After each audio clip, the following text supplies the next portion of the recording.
Brief history of Eastern Zhou.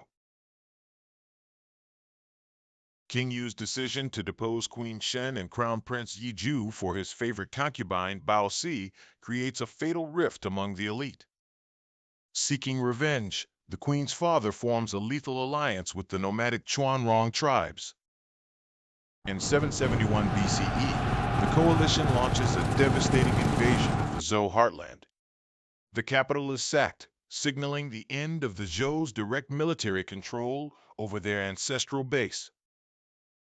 The Western Zhou era ends abruptly with the death of King Yu in the shadow of Mount Li. After the disaster, loyalist nobles proclaim the former crown prince as King Ping.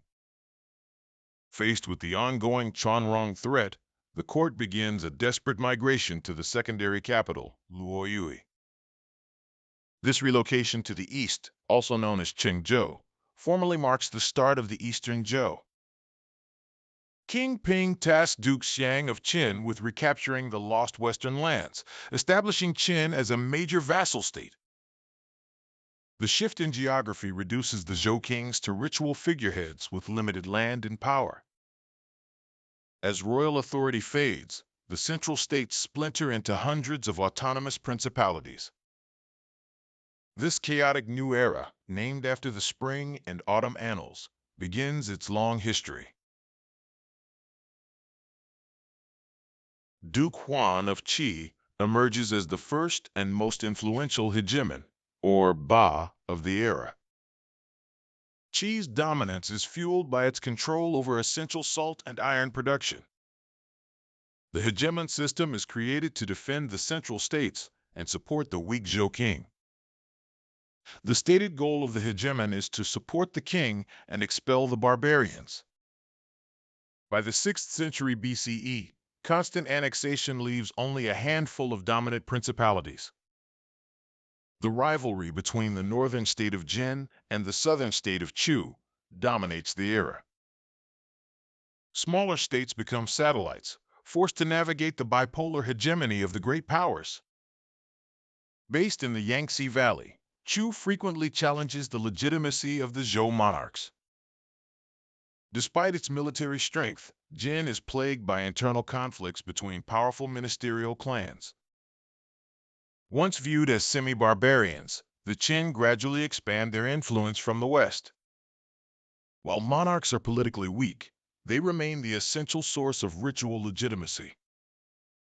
The Ba system provides a fragile framework of order in an age of decentralization.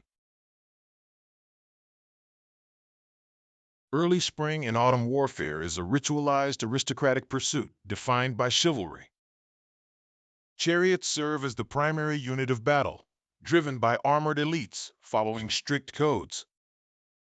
Before the Battle of Chengpu, Duke Wen retreats 3 days' march to fulfill a personal promise.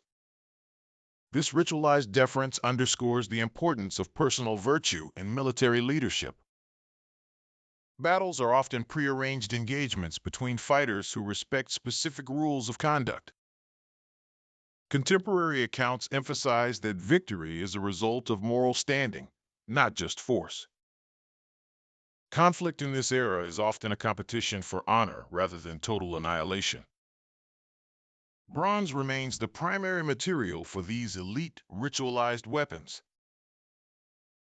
The heavy chariots are majestic, but limited by terrain and small numbers of trained crews. Military training for the elite includes as much ritual as it does combat skill.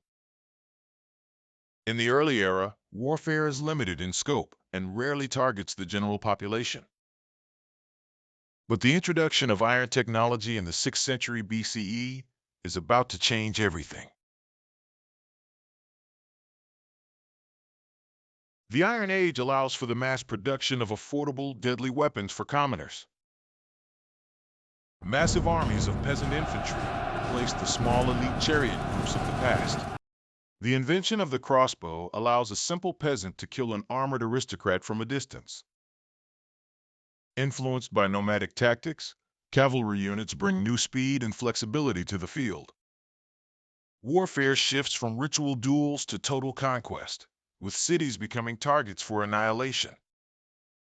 The Warring States period reaches its brutal apex at the Battle of Changping.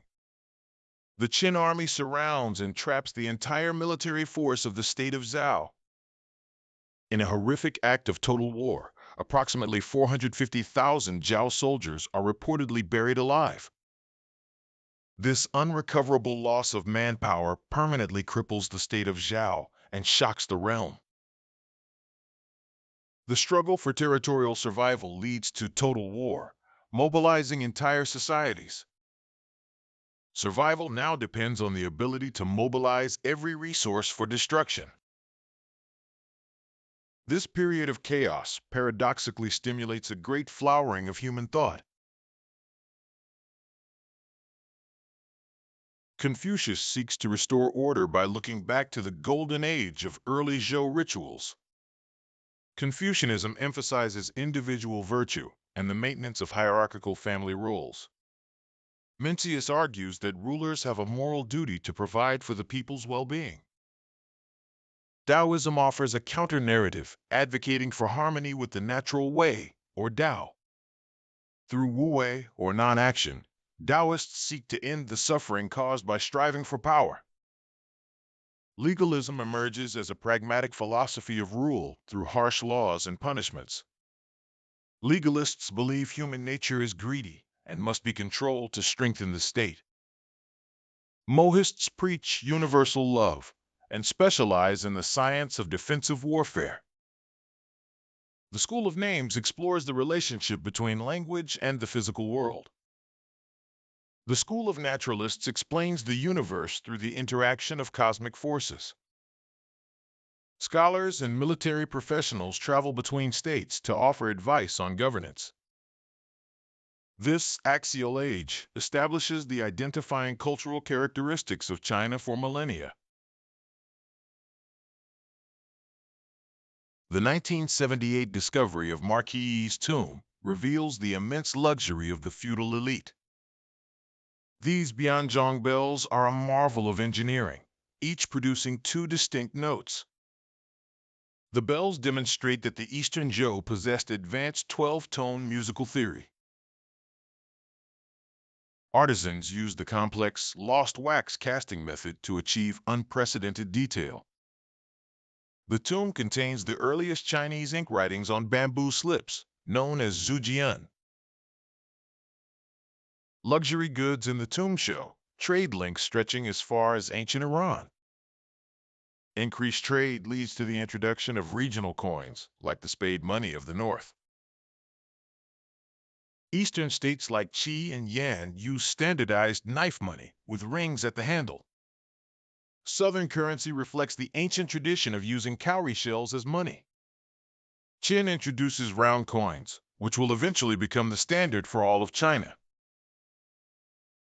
Widespread use of iron plows and hydraulic engineering significantly boosts food production.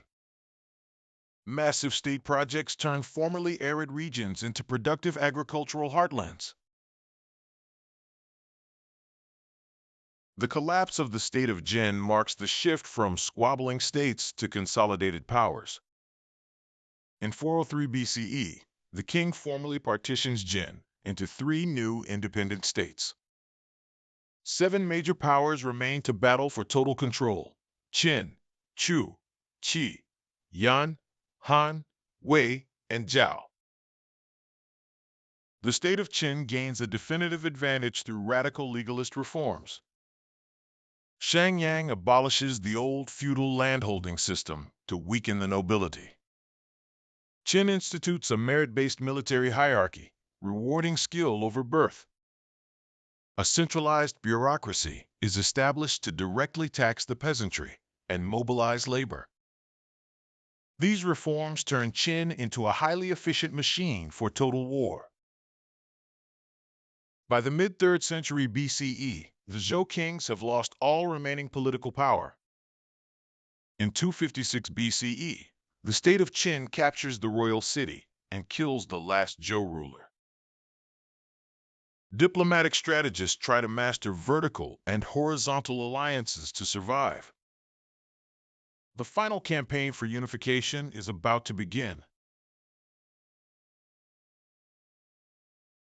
One by one, the rival heroic states are conquered by the overwhelming might of Qin.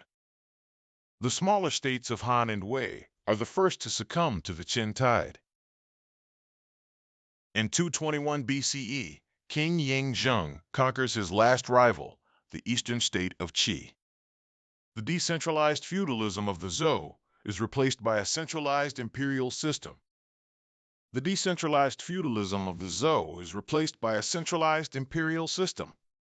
The standardization of currency, weights, and measures unites the former warring states. The infrastructure of the First Empire rises on the bones of the warring states. The infrastructure of the First Empire rises on the bones of the warring states. The Eastern Zhou remains the most critical evolutionary phase in Chinese history. The intellectual and social structures forged in this crucible endure for millennia. This period of decay paradoxically established the identity of Chinese civilization. The Eastern Zhou was not just a transition, but the true axial age of the Sinitic world.